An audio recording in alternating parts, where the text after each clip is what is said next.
And we begin with a big change to New York State prisons. Hundreds of people with nonviolent felony convictions may be released up to 3.5 months early. It's the latest impact of the correction system's staffing crisis. Tony Aiello spoke with advocates and opponents of the early release plan.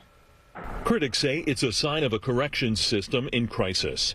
This memo from State Commissioner Daniel Martuscello announcing a plan to release people with nonviolent convictions up to 110 days early, as long as they have suitable housing and did not commit certain sex or drug-related offenses. The goal is to reduce the prison population after more than 2,000 correction officers quit or were fired after the recent strike. I'll say that this staffing shortage is definitely self-inflicted. It came from years of bad policies coming out of Albany.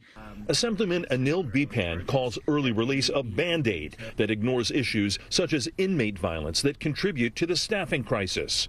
He joined other Republicans to slam the governor for approving early release. What's her excuse to the families that were impacted by these crimes? What's her excuse to the victims? This is not right. This memo is so short-sighted. I don't think this is a time for fear-mongering and things like that. Melanie Michelle has a son in state prison. She's an advocate with Center for Community Alternatives.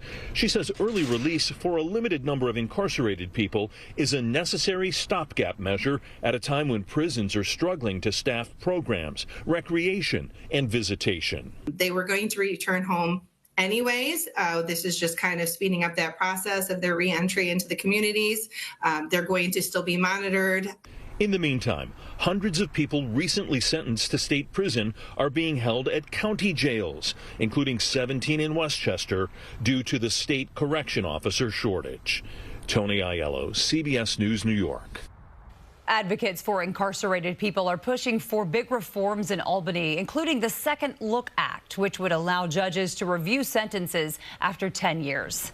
And we've been following the issues at New York State prisons closely, including the corrections officer strike. You can find all of our coverage over on our website, cbsnewyork.com.